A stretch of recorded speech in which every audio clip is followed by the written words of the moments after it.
할렐루야. 2024년 종료주일 함께 2부 예배 가운데 주를 예배하는 여러분들의 삶과 가정에 하나님의 돌보심의 은혜가 늘 가득하시기를 주의 이름으로 축복합니다. 우리 좌우 앞에 계신 분들과 인사 나누겠습니다. 할렐루야. 호산나. 주님을 찬양하고 축복합니다. 주님의 은혜가 가득하시기를 기도합니다. 축복합니다. 축복합니다. 축복합니다.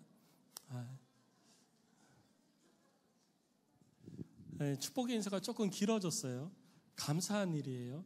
맨날 축복하세요 그러면은 한두 마디 하고 할 말이 없어가지고 멀뚱멀뚱 쳐다보고 있었는데 그래도 인사거리 축복의 말들이 길어진 것, 이것 또한 은혜인 줄로 믿습니다. 내가 받은 은혜가 크면 그 은혜 때문에라도 더 축복을 이야기를 하게 되어져요. 그 은혜가 날마다 이 고난주간을 보내면서 여러분들 삶 가운데 충만하시기를 주의 이름으로 축원합니다. 제가 미처 소개를 못 드렸는데요. 우리 인도에서 선교사로 사역을 하시다가 지금 현재 KWMA에서 또 사역을 하고 계시는 정용구 목사님과 사모님께서 오늘 예배에 참석을 해주셨습니다. 잠깐 일어나 주시죠. 우리 목사님 박수로 환영하겠습니다. 목사님 반갑습니다. KWMA는 아시다시피 한국의 모든 그 선교를 총괄하는 연합체입니다. 그곳에서 한국의 선교사님들 공식 통계로 2만 3천, 2만 4천, 비공식적으로 3만 선교사님들을 아우르는 그런 연합단체예요. 여러분, 우리 그곳에서 사역하시는 분들을 위해서도 함께 기도해 주시고, 또 원로 목사님도 그곳에서 계속 함께 사역을 하고 계십니다. 저희도 선교가 우리 교회의 핵심 사역이기 때문에, 또 우리 교회뿐만 아니라 모든 교회의 핵심 사역이죠. 이 선교를 위하여서 함께 힘을 합쳐서 이루어가고 있는데, 여러분 위해서 함께 기도해 주시기를 바랍니다. 오늘 종료주일을 맞이해서 저는 한 주간 동안 어떤 말씀을 전할까 고민을 했습니다. 그러던 가운데에 종료주일은 교회의 하나의 절기입니다. 그런데 그 종료주일을 절기로 지키고 참여하고, 여러분도 오늘 종료주일이라고 알고 주보를 통해서 그렇게 이해를 하고 아마 이 자리에 오셨을 거예요. 근데 그 종료주일이 나하고 무슨 상관이 있느냐? 이 질문에 우리는 답을 할 수가 있어야 됩니다. 교회의 절기가 단순히 그냥 1년에 한 번 있는 행사 혹은 특별한 날, 이걸로 그치면 아무 의미가 없습니다. 교회의 모든 절기, 행사, 이러한 것들은 우리 성도들의 신앙 성숙을 위한 목적 때문에 교회에서 함께 지키고 있는 것입니다. 근데 종료주의를 지키면서도 우리들의 신앙에 변화가 없다, 우리들의 마음에 결단이 없다, 주를 향한 헌신의 걸음이 한 걸음 더 앞서 나가지 못한다, 그렇다면은 우리들은 그 절기 가운데 참여하는 그 본래의 목적을 잘 이해를 못하고 있는 것이라 할 수 있습니다. 그래서 저는 오늘 종료주일을 맞이해서 종료주일의 주인공 되신 예수 그리스도, 그 예수님께서 종료주일에 예루살렘 성에 입성하시는 것은 우리가 다 알고 있습니다. 입성하시는 건 다 알고 있는데, 그럼 예수님의 예루살렘 성 입성과 그것이 나와 무슨 상관이 있냐는 거예요. 바로 이 부분에 대해 가지고 오늘 본문에 등장하는 세 부류의 사람들을 예를 들어서 나는 어떻게 종료주일을 보내고 또 고난주간을 맞이하고 부활주일을 준비할 것인가 라는 부분에 대해서 우리가 함께 고민하고 말씀을 통해서 은혜를 나누고자 합니다. 종료주일은 말 그대로 우리가 알고 있듯이 종려나무 가지를 예수님이 예루살렘 성에 입성하실 때 흔들었던 일들을 경험하는 것입니다. 그런데 왜 하필 종려나무 가지일까요? 오늘 강단에도 보면 종려나무 가지를 이렇게 장식으로 하고 이렇게 흔드는 모습들을 해놨는데, 여러분들이 보시는 이거는 종려나무 가지는 아니에요. 혹시 그대로 믿으실까? 종려나무 가지 비스무리하게 생긴 거예요. 그런데 이건 종려나무 가지가 아닙니다. 이번에 이스라엘 다녀오신 분들은 종려나무가 이렇게 쫙 줄지어 있는 것을 차로 타고 가시면서 보셨을 거예요. 종려나무 가지는 굉장히 큽니다.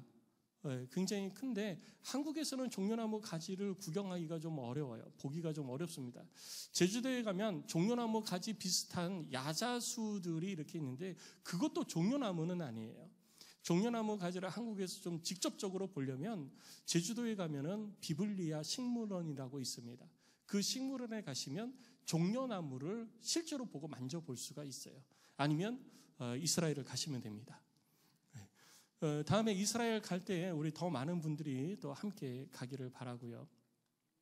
그런데 문제는 왜 하필 종려나무 가지일까라는 부분이죠.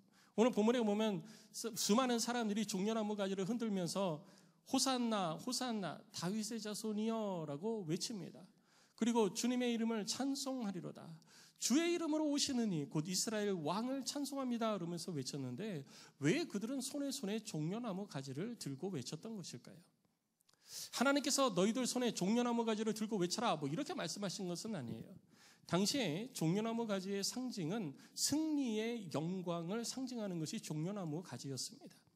근데 이것이 왜 승리의 영광을 상징하게 되었냐 하면 예수님이 태어나시기 전 우리가 이 암흑기라고 얘기하죠. 신구약 중간 시대 BC 300년부터 예수님이 태어나셨던 그 AD와 BC 사이가 되는 0년 그 사이에 많은 일들이 있었는데 그 사이에 이 수리아의 안티오쿠스 4세가 BC 168년에 예루살렘을 점령을 하고 성전을 정복을 합니다. 그리고 그 성전에 제우스 신상을 갖다 세워놔요. 엄청난 일이죠. 하나님의 성전을 허물고 거기에 이 온갖 그 우상들을 갖다 놓고 제우스 신상을 그 성전 안에다 갖다 놓고 제우스 신상을 갖다 놨으니까 뭐 하겠습니까? 그 앞에서 제사를 드리는 거죠. 우상 섬기는 제사를 드리고 온갖 더러운 하나님께서 부정한 음식이라 부정한 짐승이라 했던 것들을 다 갖다가 그 안에서 제사를 드리고 잔치를 하고 먹고 마시고 하는 일들이 벌어졌어요. 그러한 일들을 바라보고 있던 유대인들이 가슴이 답답하고 먹먹했던 거죠. 이대로는 참을 수 없다라는 거예요. 그래서 마카비 집안의 마카비라는 사람이 사람을 규합해서 혁명을 일으킵니다. 그래서 이것을 마카비 혁명이라고 그러는데요. 이 마카비 혁명을 통해서 수리아 군대를 몰아내게 됩니다. 그리고 자유를 쟁취하게 돼요. 성전을 회복하게 되어집니다. 그것이 BC 165년이에요. 그래서 165년에 마카비 혁명을 통하여서 수리아 군대를 물리치고 다시 이 성전을 회복한 날을 기념해서 그 날을 수전절이라고 얘기하는데 그렇게 성전 회복을 기념해서 이 수리아도 이기고 마카비 혁명을 통해서 성전이 회복되어진 것을 사람들이 즐거워하면서 손에 많은 것을 잡고 흔들기 시작했습니다. 그런데 이스라엘을 가면 가장 흔한 것이 종려나무예요. 그래서 종려나무 가지를 가지고 막 흔들면서 자신들의 승리를 노래하고 찬양했습니다.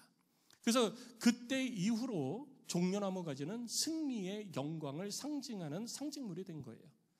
그래서 성전이 회복되어진 날을 그날을 수전절이라고 했어요. 이거는 하나님이 지정하신 절기는 아니에요. 그런데 교회의 전통을 따라서 성전 회복을 기념하면서 다시는 이러한 일이 발생하면 안 되겠다 싶어가지고 유대인들은 수전절이라고 절기를 정하고 그날이 되어지면 이 성전 회복의 날들을 기념하면서 이 종려나무 가지를 들고 하나님을 찬양하고 예배하며 축제를 하는 일들이 BC 165년 이후로 계속되어지고 있었던 거예요. 그래서 예수님 당시에도 수전절이 되어지면 종려나무 가지를 흔들면서 승리의 영광을 선포를 했던 것입니다. 처음부터 종려나무 가지가 승리의 영광을 선포했던 것은 아니었던 것이죠. 그런데 오늘 예수님께서 나귀를 타고 예루살렘 성에 입성하시는 모습을 보면서 수많은 사람들이 모여서 이 종려나무 가지를 흔들면서 예수님께 승리의 왕으로 높여드리고 있는 장면이 있는 것입니다. 자, 이러한 장면을 보면서 우리는 이 장면 주변에 있던 세 부류의 사람들을 먼저 살펴봅니다. 먼저 첫 번째는 예수님을 향해서 승리의 왕, 하나님이 보내시는 이름이라고 외쳤던 군중들이에요. 당시에는 유월절을 앞두고 있었기 때문에 유월절 명절에는 전 세계에 흩어져 있는 유대인들, 그러니까 로마의 압제를 피해서 디아스포라 되어진 수많은 유대인들이 전역에서 아프리카 북부, 이집트, 알렉산드리아 지경서부터 그리고 터키라든가 여러 지경에서 예루살렘 성전으로 올라옵니다. 예루살렘으로 사람들이 모여드는데 얼마나 많은 사람들이 모여들었냐? 우리가 영화를 보면 뭐 예수의 일대기라든가 뭐 예수 영화라든가 패션 오브 크라이스트인가 이런 걸 보면 예수님의 그 성전 입성 때 수많은 아이들과 사람들이 막 종려나무 가지를 흔들면서 환호하는 모습을 보신 적이 있으실 거예요. 그런데 그 정도의 숫자가 아닙니다. 당시에 예루살렘 성에 살던 인구가 유대 역사가 요세푸스에 따르면 6만에서 8만이라고 이야기합니다. 6만에서 8만인 사람들이 예루살렘 성에 주로 산 거예요. 예루살렘 성을 가보신 분들은 아시겠지만 예루살렘 성은요, 골목골목이 되게 좁아요. 사람들이 막 이렇게 몰려다니면서 뭘 할 수 있는 그런 성이 아닙니다.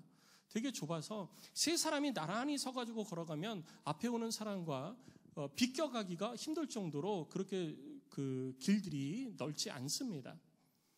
그런데 평소에 6만에서 8만 명의 사람들이 살던 그 예루살렘 성에 6월절이 되었을 때 이때 모인 사람의 숫자가 약 270만 명이라고 이야기를 합니다. 별로 놀라지를 않으시는 거죠.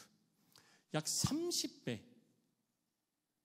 약 30배 이상의 사람들이 이 6월절 명절을 지키려고 일주일 동안 거기서 함께 어우러져서 사는 거예요. 막 축제를 하고 하나님께 제사를 드리고 제물을 드리고 그런 거죠. 그러니까 여러분 한번 생각해 보세요. 예수님께서 성전 청소를 하시고 했던 것들이 여러분 눈에 그려지십니까? 그 예루살렘 성이 어떻겠어요? 완전히 시장통이 되어지는 거예요. 한 군데만 응집되어진 게 아니라 그 예루살렘 성 안에 아침마다 사람들이 바글바글한 거예요. 270만이라는 되는 사람들이 거기에 몰려 있었으니 어떻게 썼습니까? 그런데 그 사람들이 예수님이 이 땅에 성에 들어오신다라고 하니까 손에 종려나무 가지를 들고서 환호를 하는 거예요. 그 환호 소리가 아마 천지를 뒤흔들었을 것입니다. 여러분, 우리가 2002년 월드컵 때 시청 앞 광장에서 태극기를 흔들면서 막 환호를 했던 거 기억나시죠? 발 디딜 틈도 없어요. 그것이 해외 토픽이 났어요. 외신 기자들이 이 빌딩 옥상에 올라가가지고 그거를 사진을 찍는데 완전히 진짜 빨간색 물결로 그냥 다 휩싸여요. 누가 누군지 구별이 안 돼요. 그런 인파가 모인 것이 100만이라고 그러잖아요. 그런데 270만이 그렇게 모여 있는 거예요. 어마어마한 숫자가 되어지는 것이죠. 그 사람들이 호산나 호산나를 외치는데 그들은요, 유대인들은 늘 언제나 하나님이 구약 성경을 통해서 예언해 주신 메시아가 오기를 기다리고 있었습니다. 그래서 예수님이 오신다는 소식에 막 흥분이 되어져 있었던 거예요. 그래서 손에 종려나무 가지를 들고 기다리고 있었던 것입니다. 여러분, 우리가 그런 유대인들의 마음을 이해를 하려면요, 여러분 3일절이 되어지면 우리는 손에 태극기를 들고 태극기를 흔들면서 막 이렇게 노래도 하고 3일절 노래도 부르고 또 애국가도 부르고 막 그러잖아요. 그리고 만세삼창도 합니다. 그럼 내가 1919년 3월 1일 그 파고다 공원에 있지는 않았지만 그 만세삼창하고 손에 태극기를 들고 만세삼창하고 애국가를 부르고 막 그럴 때 여러분 마음이 어떠세요? 그냥 덤덤하십니까? 그럼 한국 사람 아니죠. 가슴이 뜨거워짐을 느낄 수 있을 거예요. 울컥울컥 하는 걸 아마 느낄 수 있을 거예요. 이 종려나무 가지를 가지고 흔들면서 승리의 노래를 부르는 유대인들의 마음이 바로 그런 마음이었던 거예요. 하나님이 약속하신 메시아가 지금 우리들 가운데 오고 있다. 이거를 생각하니까요, 견딜 수가 없는 거예요. 그러니까 종려나무 가지를 들고 있는 그들의 마음이요, 손에 막 땀이 흐르고 등골이 오싹오싹 하면서 예수님을 찬양하기 위해서 막 몰려드는 거예요. 거기다가 그들은 예수에 대해서도 여러 가지 소문을 들었지만 바로 얼마 전 베다니에서 예수님께서 머무르시면서 마리아와 마르다의 오빠 되는 나사로를, 죽은 나사로를 살리신 이야기를 들었잖아요. 무덤에 들어간 지 며칠이 지난 나사로를 예수님께서 살리신 이야기를 들었잖아요. 오늘 17절, 18절 말씀을 보면 그 이야기가 기록되어져 있습니다. 17절, 18절 말씀을 보세요. 나사로를 무덤에서 불러내어 죽은 자 가운데서 살리실 때에 함께 있던 무리가 이미 들어가서 예루살렘 성에 수많은 사람들한테 증언을 한 거예요. 그러니까 사람들이 예수님을 맞기 위해서 그 표적 행하심을 통해서 예수님을 맞으려고 사람들이 막 준비를 하고 있는 거예요. 언제 올까? 그 예수라는 사람이 언제 올까? 얼마나 많은 기대를 했겠습니까? 그리고 이것은 구약 성경에 예언되어진 그 예언이 성취되어지는 것이잖아요. 하나님이 보내시는 이 메시아가 이 땅에 오면 죽은 자가 살아나고 병든 자가 병이 낫고 안전뱅이가 일어나고 소경이 눈을 뜨고 벙어리가 말하게 되어지는 역사가 일어나리라. 이 이사야 선지자의 예언을 기억하면서 이스라엘 백성들은 막 가슴이 두근거렸을 거예요. 그리고 시편 118편 25절 26절 말씀을 보면 이렇게 기록이 되어져 있습니다. 여호와여 구하옵나니 이제 구원하소서. 여호와여 우리가 구하옵나니 이제 형통하게 하소서. 여호와의 이름으로 오른 자가 복이 있으며 우리가 여호와의 집에서 너희를 축복하였도다라고 기록되어진 부분이 있습니다. 하나님이 보내시느니 여호와의 이름으로 오는 자를 향하여서 찬양하고 높이고 있는 부분이에요. 그래서 오늘 본문에서도 사람들이 예수님께서 들어오시는 그 모습을 보자 바로 이 말씀 그대로를 외치고 있는 것입니다. 호산나 찬송하리로다. 주의 이름으로 오시느니. 우리 주님이 성경에 기록되어진 모습 그대로 들어오심에 대해서 노래하고 찬양하고 맞이하고 있는 거예요. 그러니까 성경을 벗어난 것이 아니에요. 성경 안에 그대로 있는 거예요. 그런데 여기에 끝이 아니라 하나를 덧붙입니다. 그 다음에 뭐라고 덧붙이냐면 곧 이스라엘의 왕이시여 하더라라고 기록하고 있습니다. 이 이스라엘의 왕이시여라고 하는 것은 스가랴서 9장 9절에 근거를 두고 있습니다. 스가랴서 9장 9절 말씀을 보면 시온의 딸이 크게 기뻐할지어다. 예루살렘에 따라 즐거이 부를지어다. 보라 내 왕이 내게 임하시나니 그는 공의로우시며 구원을 베푸시며 겸손하여서 나귀를 타시나니 나귀의 작은 것 곧 나귀 새끼니라. 이 땅에 하나님의 이름으로 오셔서 구원을 베푸시는 그 왕에 대해서 스가랴서 선지자는 이렇게 예언을 하고 있습니다. 그래서 예수님께서는 이 예언을 성취하기 위하여서 나귀 새끼를 타고 예루살렘 성에 입성하고 계시는 거예요. 그런데 사람들은요, 예수님께서 나귀 새끼를 타고 입성하는 것에 대한 관심이 없습니다. 뭐에만 관심이 있느냐? 이스라엘의 왕이라는 것에 대해서만 관심이 있었습니다. 그리고 그 손에 지금 종려나무 가지를 들고 있잖아요. 그리고 이 종려나무 가지가 그들 가운데 어떤 의미가 있었다라는 것은 그들이 이미 알고 있습니다. 불과 100여 년 전, 150년 전에 있었던 그 성전 회복과 마카비 혁명을 통해서 수리아를 몰아냈던, 그래서 자유를 쟁취했던 그 날을 그들은 기억하고 있을 거예요. 지금 이 로마의 압제 가운데 있는 이스라엘 백성들은 이 종려나무 가지를 손에 들고 하나님이 보내시느니 주의 이름으로 오시느니 이스라엘 왕으로 오시느니 그에 대한 기대가 있었을 것입니다. 그분이 오면은 과거 150년 전 수리아를 몰아내고 우리를 자유케 했던 그 날처럼 우리도 로마로부터 자유케 되어지리라. 이 생각을 가지고 있었던 거예요.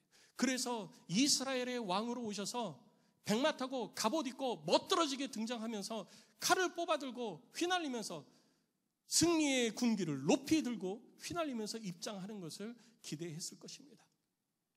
그렇게 바라보고 있었던 거예요. 그런데 예수님은 그러한 군중의 환호에 관심 없었어요.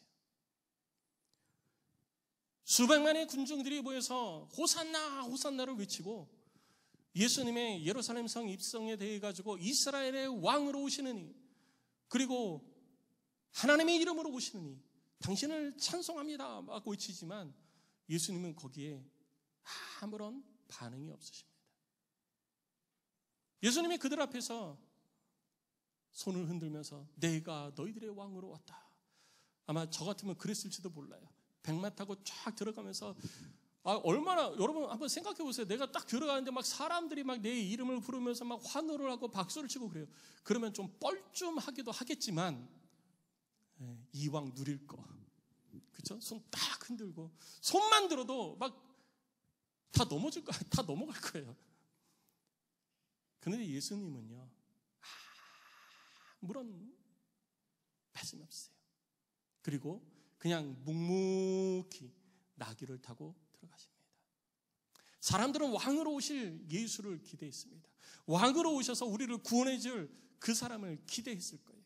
그리고 그가 죽은 자도 살리셨다라는 이 이야기를 들었으니 얼마나 기대가 컸겠습니까? 그래서 예수가 온다 그러니까 그렇게 환호를 했던 것입니다. 그런데 예수님은 그들의 환호에 반응하지 않습니다. 그들의 환호에 응답하지 않습니다. 예수님은 스가랴서 9장 9절에 기록되어진 말씀 그대로 주님의 뜻을 이루기 위해서 걸어갈 뿐입니다. 나귀를 타고 연약하고 힘없고 보잘것없는 나귀, 사람들이 거들떠 보지도 않는 나귀, 그것도 나귀 새끼. 사람들은 나귀를 타지 않습니다. 나귀는 짐 실어 나르는 동물이에요. 사람들이 거들떠 보지도 않아요. 그런데 예수님은 그 나귀를 타고 입성하신 것입니다. 왜? 사람들의 환호를 받고 그 사람들이 응답하려면 백마를 타고 입장을 해야 되는데 예수님은 그게 중요한 게 아니에요. 예수님은 하나님의 뜻을 이루어가는 것이 중요했던 것입니다. 그래서 사람들의 환영과 환호에 관심이 둔 게 아니라 내가 하나님의 뜻을 이루는 것에 관심이 있었던 거예요. 그래서 나귀를 타고 입장을 하신 것입니다. 그 사람들의 환호에도 반응하지 않으신 거예요. 이런 모습이 바로 우리 주님의 모습이었던 것입니다. 성도 여러분, 우리가 종료주일을 맞이하고 고난주간을 시작함에 앞서서 우리는 바로 예수님과 같은 모습을 우리 속에 새겨야 되는 것입니다. 우리는 이 땅에서 우리들의 기대와 우리들의 소원함대로 하나님께서 우리의 뜻을 이루어 주실 것을 소원할 수도 있습니다. 유대인들이 하나님의 뜻을 몰랐기 때문에 이렇게 소리 지르고 화나는 게 아니에요. 하나님의 뜻을 알았어요. 하나님께서 선지자들을 통해서 예언하신 내용들을 이미 들어서 잘 알고 있었습니다. 그런데 하나님이 말씀하신 하나님의 뜻과 이스라엘 백성들이 기대하는 그 기대와는 전혀 다른 것이었다는 것이죠. 문제는 거기에 있었던 것입니다. 그리고 자기의 뜻대로 주님이 우리를 구원하는 것이 아니라 주님이 오히려 못 박혀 죽게 되어지자 그 수많은 환호했던 사람들은 다 그 자리를 떠나고 예수님을 향해서 돌을 던지고 십자가에 못 박으라고 외치는 군중이 되어버렸던 것입니다. 우리는 신앙생활을 하면서 하나님의 말씀을 가까이 하고 늘 주님의 뜻을 새깁니다. 문제는 뭐냐면 하나님의 뜻을 하나님의 뜻 그대로 우리가 받고 있고 그대로 순종하고 있느냐예요. 내가 하나님의 뜻을 듣고 하나님의 뜻대로 순종하는 것이 아니라 하나님의 뜻을 들으면서도 늘 언제나 내 생각, 내 계획, 내 관심, 내 소원만을 기대하고 바라보고 하나님의 뜻을 해석을 하고 적용하는 데 있어서 내가 중심이 되어지는 삶을 산다면 우리는 이런 군중들의 모습처럼 헛다리 짚는 그런 신앙인이 될 수밖에 없습니다. 그래서 제가 성경 공부를 가르칠 때마다 그리고 말씀 묵상 세미나를 시작할 때마다 제가 늘 첫 시간에 하는 이야기가 있어요. 그게 뭐냐면 우리가 성경을 읽을 때 성경을 안 읽어서 문제가 되는 게 아니라 성경을 잘 못 읽어서 문제가 된다라고 말씀을 드립니다. 성경을 읽을 때 하나님의 뜻이 무엇인지를 파악하면요, 우리는 하나님의 뜻대로 살 수가 있는 거예요. 문제는 내가 성경을 읽는다고 읽는데 성경을 읽고 성경을 내 속에 적용할 때, 내 삶에 적용할 때 내 가치, 내 경험, 내 지식, 내 계획, 내 소원함 여기에다 두고서 성경을 읽는 거예요.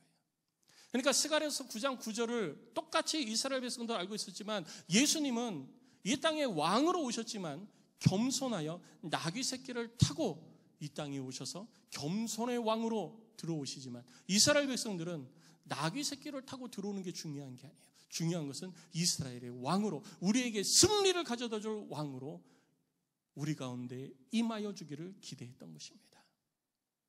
우리는 그런 자가 되면 안 된다라는 것이죠. 우리 주님이 그런 것에 신경 쓰지 않고 오직 주님의 말씀을 그대로 이루어가기 위해서 관심을 가졌던 것처럼 우리도 하나님의 뜻에만 집중하고 관심을 가져야 되는 것입니다. 여러분들의 삶 주변에 우리들을 칭찬하고 우리를 높이는 많은 소리들이 있을 수 있어요. 그런데 우리는 거기에 반응하기보다 하나님의 말씀에 먼저 반응해야 됩니다. 하나님께서 우리들 가운데 주신 말씀대로 우리는 주변 사람들의 환호나 주변 사람들의 소리에 관심 갖지 말고 그 길을 묵묵히 걸어가야 되는 것입니다. 내가 주님의 뜻을 따르고 내가 주님의 뜻대로 산다고 해서 내 삶이 주님의 뜻대로 살아갈 수 있도록 변화되어지지 않아요. 내 환경이 그렇게 바뀌어지지 않습니다. 내 환경은 그대로예요. 오히려 내가 주님의 뜻대로 삶을 살아가는데 방해거리 되는 것들이 더 많습니다. 우리는 그런 것들을 우리들 눈앞에서 치워버리고 하나님의 말씀에 집중하고 하나님의 뜻대로 살기 위해서, 주님의 뜻을 이루기 위해서 걸어가셨던 예수님처럼 그 길을 우리가 걸어가야 되는 것입니다. 종료주일, 고난주간 시작하면서 이렇게 주님의 뜻을 따라 걸음을 옮겨가는 저와 여러분들이 되시기를 주의 이름으로 축복합니다. 그리고 우리가 두 번째 살펴볼 사람들은요, 제자들이에요. 오늘 16절에 제자들의 모습이 기록되어져 있는데요. 제자들의 모습을 보면 이렇게 기록하고 있습니다. 제자들은 처음에 이 일을 깨닫지 못하였다가 예수께서 영광을 얻으신 후에야 이것이 예수께 대하여 기록된 것인과 사람들이 예수께 이같이 한 것임이 생각났더라라고 기록하고 있습니다. 예수님께서 왕으로 이렇게 나귀를 타고 들어가실 때 그 뒤에 제자들도 따라갔을 거예요. 그런데 누가 더 어깨에 힘들어갔을 거예요? 제자들이 어깨에 더 힘들어갔을 거예요. 제자들이 예수님을 따라가면서 얼마나 마음이 뿌듯했겠어요. 이제까지 예수님께서 바리새인들의 공격을 받았잖아요. 사람들이 예수님을 향해서 공격하고 예수님을 비난하고 힐난하고 막 그런 일들이 있을 때마다 제자들은요, 저는 인간적인 마음으로 이런 제자들도 있지 않았을까? 성경엔 기록이 없지만 그런 모습에 있을 때마다 제자들은요, 내가 지금 잘 따라가고 있나? 내가 3년을 예수님을 따라다니는데 내가 지금 제대로 따라가고 있는 건가? 아니 왜 예수님을 자꾸 비난하지? 그것도 종교 지도자들이 왜 예수님을 비난하지? 이런 생각, 이런 갈등 아마 하지 않았을까 이렇게 생각이 되어져요. 그런 사람도 있었을 것이다. 저는 그렇게 생각을 해봅니다. 그런데 예수님께서 예루살렘 성에 딱 들어가시는데 수많은 사람들이 막 예수님을 환호를 해요. 예수의 이름을 부르고 호산나 호산나를 외치고 막 환호하니까 어깨에 힘이 쫙 들어갑니다. 맞잖아. 내가 3년 동안 허송세월이 한 것이 아니다. 난 제대로 걸어왔다. 왜? 제자들이 그걸 기대했으니까요. 제자들이 그거 기대했잖아요. 그래서 마태복음 18장에 보면 예수님께서 제자들이 예수님, 주님의 나라가 이 땅에 임할 때 누가 높은 자가 됩니까? 누가 높은 자리에 앉을 수 있습니까? 이 말이 예수님께 질문이 되어졌잖아요. 그리고 제자의 어머니가 요한의 어머니가 예수님, 주님의 나라에서 주님이 왕이 되시면 내 자식을 하나는 주의 오른편에 하나는 주의 왼편에 앉혀주소서.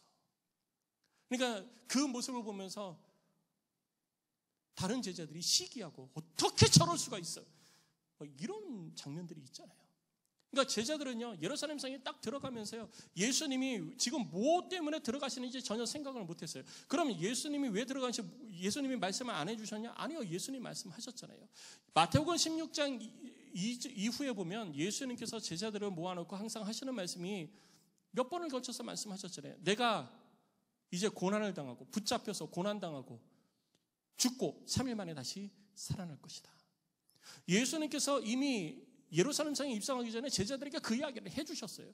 그런데 제자들은 그것을 귀담아 듣지 않았습니다. 예수님의 말씀이 귀담아 듣지 않았어요. 그냥 주변의 환경이 막 들떠 있으니까 역시 내가 예수님 따라다니는 길 잘했네. 그러면서 이제 예수님이 왕이 되시니까 나는 무슨 자리에 앉을 수 있을까? 뒤에 가면서 사람들이 환호할 때, 여러분 우리도 그러잖아요. 부모님이랑 딱 같이 가는데 사람들이 갑자기 우리 아버지 앞에 쫙 도열을 해가지고 아버지가 지나갈 때 막 박수를 쳐요. 그러면은 누가 어깨에 힘들어가요? 그 자식들이 어깨에 힘들어가잖아요. 똑같은 거예요. 그러니까 제자들이 얼마나 좋아했겠어요. 그런데 이렇게 환경에 휩쓸려서 신앙생활을 하다 보면은요, 환경이 바뀌면 흔들리는 거예요. 이런 사람들 가운데 있다가 불과 며칠이 안 되어져서 예수님이 붙잡히자, 예수님이 왕으로 들어가실 줄 알았는데 예수님이 붙잡히자 제자들은 다 뿔뿔이 그 밤에 흩어져 버렸습니다. 그리고 이 사람들이 예수님을 환호하고 연호하던 사람들이 예수님을 향해서 십자가에 못 박으라 하라고 외치고 그를 향해서 돌을 던지기 시작하자 베드로는 나는 그를 모르는 자다라고 3번이나 부인하는 모습이 있었습니다. 우리는 신앙생활하면서 우리들의 환경이 휘둘릴 때가 많아요. 우리들의 환경이 우리들이 신앙생활 잘할 수 있도록 되어지면 할렐루야, 내가 주님을 이렇게 섬길 수 있는 시간 주시니 감사합니다 그러면서 열심히 주를 섬깁니다. 그런데 우리들의 환경이 주를 잘 섬길 수 없는 환경이 되어지면 시험 들어버려요. 내 환경은 왜 그럴까? 그러니까 환경에 따라서 우리들의 신앙이 좌지우지되어지고 주를 향한 우리들의 열심과 헌신이 좌지우지되어지는 모습들이 우리들 가운데 있다는 거예요. 그런데 주님은요, 아무런 모습 없었어요. 흔들림 없었던 것이죠. 제자들의 이런 흔들리는 모습이 누구의 모습일까요? 혹시 나의 모습은 아닙니까? 환경이 좋을 때는 할렐루야 그러다가 환경이 조금 어려워지면 이거 왜 이러지? 환경에 의해서 좌지우지되어지는 신앙, 그것은 결코 좋은 신앙이라고 할 수가 없습니다. 그러나 사람은 환경의 영향을 받는 동물입니다. 그렇기 때문에 어쩔 수 없이 환경의 영향을 받을 수밖에 없어요. 그렇다면 내가 환경의 영향을 받아서 그 환경 때문에 주를 향한 나의 신앙과 믿음이 영향을 받는다, 좌지우지되어진다, 그러면 우리는 우리들의 환경의 지배를 받는 게 아니라 내가 내 환경을 지배를 해야지 되는 거예요. 내가 주를 더 잘 섬길 수 있는 환경으로 내 환경을 만들어 가야 되는 것입니다. 믿음 없는 사람, 세상적 이야기를 하고 세상의 관심사를 이야기하는 사람하고는 관계를 조금 멀리하는 거예요. 계속 멀리하라는 얘기가 아니라 적어도 이 종료주일, 고난주간, 이 한 주간만큼은 그들과 관계를 좀 멀리하고 그들과 시간을 보내는 시간들을 좀 줄이고 내가 하나님의 말씀에 집중하지 못하게 하는 그런 것들이 있으면 잠시 그것을 멀리 해놓고 내가 더 하나님의 말씀에, 기도에, 주의 뜻을 이루며 집중할 수 있는 환경으로 내가 내 환경을 만들어 가야 되는 것입니다. 내가 내 환경을 만들어 가지도 않으면서 환경에 따라서 내 신앙이 좌지우지되어지는 자기 자신을 바라보면서 나는 왜 이럴까? 나는 왜 이럴까? 그런다고 해서 우리들의 신앙이 결코 변하지 않습니다. 우리들의 신앙은 우리가 우리들의 환경을 만들어가면서 우리들의 신앙이 주님의 말씀 앞에 견고히 서도록 우리 자신이 할 수 있는 힘을 다해서 그 일을 이루어 가야 되는 것입니다. 그리고 내가 더 이상 환경에 흔들리지 않겠다, 내가 환경에 영향을 받지 않겠다라고 하는 결단을 여러분 스스로 해야 되는 것입니다. 그러지 않을 때 우리는 언제든지 넘어질 수 있어요. 저 문을 나가면서 넘어질 수 있는 것입니다. 사람의 영향받지 말고 환경에 영향받지 말고 오직 주님의 뜻을 이루는 일, 오직 주님만 바라보고 하나님의 뜻을 이루는 그 일을 위해서 걸어가는 저와 여러분들이 되시기를 주의 이름으로 축복합니다. 그리고 마지막 세 번째 사람이 있어요. 누구냐면 바리새인들입니다. 오늘 마지막 본문의 19절 말씀을 보면 바리새인들에 대해서 이렇게 본문은 이야기를 하고 있습니다. 바리새인들이 서로 말하되 볼지어다 너희 하는 일이 쓸데없다. 보라 온 세상이 그를 따르는도다 하니라. 여러분 이것은 뭐 다른 사람이 한 게 아니라 바리새인들이 한 얘기예요. 바리새인들은 그동안 예수님을 끊임없이 공격했잖아요. 직접적으로 간접적으로 예수님을 공격했습니다. 사람들을 선동해가지고 공격하기도 하고요, 말씀을 가지고 예수님을 찾아와서 질문을 하면서 예수님을 올무에 빠뜨리려고도 하고요, 수많은 노력을 다했습니다. 직접적 간접적으로 많은 노력을 했어요. 그 노력을 했는데 바리새인들이 이렇게 모여서 지켜보니까 수많은 사람들이 예수님을 연호하고 있는 거예요. 그러니까 자기들이 서로 돌아보면서 얘기하는 거예요. 봐라, 다 쓸데없다. 온 세상 사람들이 그를 따른다. 우리가 아무리 방해해도 다 쓸데없는 것이었다. 저는 여기서 의문이 생겼어요. 왜냐하면요, 그동안 그렇게 예수님을 괴롭혔던 바리새인들이잖아요. 제자들을 속상하게 했던 바리새인들이잖아요. 바리새인들이 어떻게 보면 지금 뭐 한 거예요? 항복한 거예요. 자기들의 패배를 시인한 거나 마찬가지예요. 그러면 여기서 딱 한마디만 더 해도 속이 시원할 것 같아요. 뭐냐면 봐라, 봤지, 너희들이 아무리 방해해도 주님의 뜻은 이루어지는 거야. 이 말씀 하나만 있어도 그냥 묵었던 채증이 다 빠져나갈 것 같아요. 여러분 어떠세요? 그러지 않으세요? 그런데 오늘 요한은요, 요한복음 오늘 본문의 기록을 보면요, 아무 얘기가 없어요. 아무 얘기. 자, 예수님께서 아무리 나귀를 타고 들어가시지만 바리새인들을 보셨을 거 아니에요. 바리새인들을 보시면서 봐라, 너희들이 그렇게 나를 핍박하고 너희들이 나를 인정하지 않았지만 이 수많은 군중들이 나를 인정하고 나를 찬양하지 않느냐? 이제 알겠냐? 누가 옳은 것이고 누가 그릇된 것인지 이제 알겠냐? 예수님께서 이렇게 한 말씀만 하신 것이 기록만 돼 있어도 속이 다 시원했을 것 같아요. 그런데 아무 말씀 없어요. 왜 아무 말씀 없을까요? 관심 없기 때문이에요. 그냥 스쳐 지나가는 말로 바리새인들은 이런 말도 했다라고 요한이 그냥 기록하고 그걸로 끝나버립니다. 왜 그랬을까요? 바리새인들의 말에 관심이 없었기 때문이에요. 요한도 관심이 없었고 예수님도 관심이 없었습니다. 예수님이 바리새인과 갈등을 가졌었는데 사실 예수님이 바리새인과 갈등을 가진 것은 아니에요. 그냥 바리새인들이 예수님을 공격한 거지. 그렇지 않습니까? 그리고 예수님은 바리새인들을 이기려고 무엇인가를 하셨나요? 예수님은 바리새인들을 이기려고 하지 않으셨어요. 예수님을 바리새인들이 공격을 하니까 예수님께서 그 공격에 그들을 향해서 말씀하시고 하나님의 말씀을 바로 가르쳐 주시고 그들을 향해서 바로 알지 못하는 그 모습을 향해서 예수님께서 책망하시고 저주하셨던 것이죠. 예수님은 결코 바리새인들을 이기려고 하지 않으셨어요. 그런데 사람의 관심은 거기에 있었던 것이죠. 우리는 이 땅에 살면서 사람들을 이기려 합니다. 사람과 싸워서 이기려 하고요. 사람의 평가를 중요시 여겨요. 그리고 사람으로부터 인정받으려고 합니다. 그런데 사람의 인정이 하나님 앞에 인정되어지지 않습니다. 사람의 인정이 중요한 것이 아니에요. 사람이 나를 알아주느냐 못 알아주느냐 이거 중요한 거 아니라는 것이죠. 우리는 신앙생활을 하면서도 다른 사람들로부터 인정받으려고 할 때가 많아요. 기도하는 것도 다른 사람들로부터 인정받고 싶고요. 내가 주를 섬기는 것도 다른 사람들로부터 인정받고 교회로부터 인정받기를 원하고요. 내가 주를 위해서 이렇게 열심히 노력하는 것도 다른 사람들로부터 인정받고 그 수고에 대해 가지고 칭찬받기를 원하는 부분들이 있습니다. 그런데 중요한 것은 우리 주님은 그거 관심 없었다라는 거예요. 다른 사람들이 나를 뭐라고 평가를 하든지 그거에 관심이 없었어요. 우리 주님이 관심이 있었던 것은 딱 하나입니다. 하나님의 뜻을 이루어가는 것. 그런데 우리는 무엇에 관심이 있습니까? 여러분 무엇에 관심이 있습니까? 사람의 평가에 혹시 관심이 있습니까? 신앙생활하면서 내 옆에 있는 성도가 나를 어떻게 평가하는가? 교회 일꾼들이 나를 어떻게 평가하는가?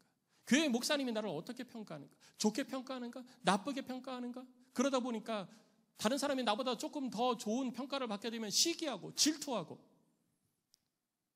그런 모습들이 우리들 사이에 나타나게 되는 것입니다. 그것은 결코 주님이 우리들에게 원하시는 일이 아니라는 거예요.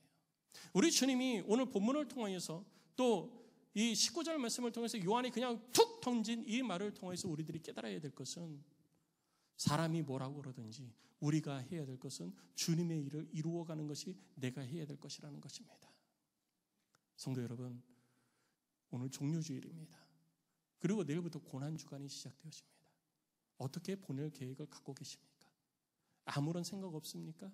아니면 사람들이 그냥 종료주일이니까 고난주일이니까 종료주일을 기뻐하고 고난주간부터서는 하면서 힘들어하고 괴로워하고 그냥 남들이 그냥 금식하니까 나도 따라서 금식하고 그러다 보면 내가 은혜 받고 내가 그렇게 신앙생활 하는 것처럼 잘하는 것처럼 그렇게 스스로 만족해야 하는 것입니까? 아니에요. 우리 주님이 예루살렘 성에 들어가신 것도 그리고 주변에 나타났던 모든 것들에도 여러 그러한 것들의 반응도 보이고 여러 말들도 있지만 우리 주님의 관심은 딱 하나, 하나님의 뜻을 이루는 것이었습니다. 하나님의 뜻을 이루어가는 것, 오직 거기에만 관심을 가지고 계셨던 거예요. 성도 여러분, 종료주일 그리고 고난주간 우리도 주님의 뜻을 이루는 것에 관심을 갖고 걸어가는 한 주간이 되어야 될 줄로 믿습니다. 환경도 우리에게 영향을 줄 수 있어요.